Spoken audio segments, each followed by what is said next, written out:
એક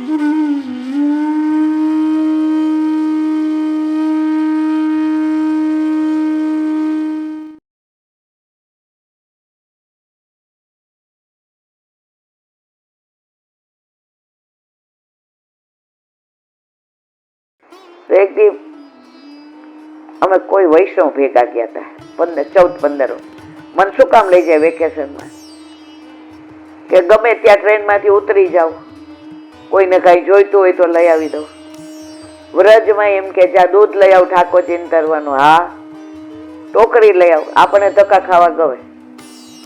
અને પછી છેલ્લે એમ કે માસી લે આની કચોરી ખાઈ લે. ત્યારે 8 આનાની રૂપિયાની આપણે રાજી થઈ જાય કે આપણે 2-4 ધક્કા ખાધા.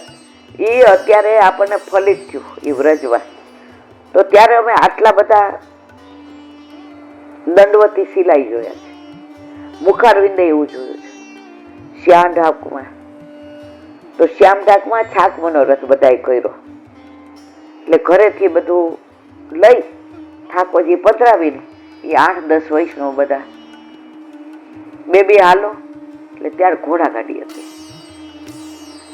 એટલે આપણે બધું મૂકી દીધું, સમેટીને બધું રીસ.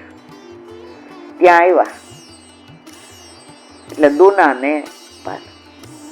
એટલે મેં કીધું મંગો માસી થોડાક દૂના તોડી આવું. મને કે એ ગાંડી અહીંયા વૃક્ષે વેણું ધારીને પત્રે ચત્રભુજ હોય એના દર્શન કરાય બટા, એને તોડાવી. અમે એ કેવા દર્શન કર્યા છે, અંદર લોહી નીકળે. જો ત્યારે આપણને સાચું નહોતું લાગતું. આવા લોકો ભેગા બામન મોકલે છે. ને પછી છાક મનોરથ કર્યા અને એક જે પધાર્યા વહુજી સહિત. એમણે કાની આપી, ભોગ સરાવ્યો, આરતી કરી અને દૂધગર લેવડાવ્યું. આપણે દોઢા બધું જે આ દૂના ન લેવાય. મને કે ઠાકોરજી આજ્ઞા આપે તો લેવાય. તોય હું સમજી નહીં. મને કે તારા ઘરે હોય ફૂલના ઝાડ આંબાના, તો તને પૂછ્યા વિના કોઈ લે? બધું એવું ના જ લેવાય ને. તો મને કે આ વ્રજ કોનું બેટા? ના હોય ને, પણ સમજાવ્યું બેટા વ્રજ કોનું? તો ઠાકોરજીનું. ઠાકોરજીને પૂછ. મેં તો એ થોડે જવાબ દે. તો એ કઈ જવાબ દે ને ત્યારે તોડજે. અત્યારે સમજાયું કે એમણે મને એક વાક્યમાં આખો પુષ્ટિ માર્ગ કહી દીધો હતો કે પૂછ જવાબ આપ. હજી જવાબ મને શું દે મારવાલા? મારું કોઈ સામર્થ્ય છે? આ જીવ હજી કરોડો અબજો જન્મ લે ને તોય લાયક બને એવો નથી. આ વાણીનું દાન આપ્યું છે મારો વાલો. તો વૃંદાવન કે વૃક્ષ કો મરમ ન જાને. જો જે મરમ જણાવી દીધો. હા પાડે ને ઠાકોર ત્યાં તોડજે. હમણાં આપણાથી એક પાઠ કે સુમીર કે આપ ચત્રભુજ હોય. તું તોડે ત્યારે ચત્રભુજ ને શ્રમ પડે, તને ખબર ના પડે.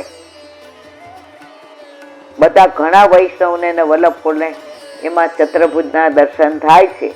એટલે આપણે એક પણ પાન વ્રજમાં જઈએ તો તોડાય નહીં.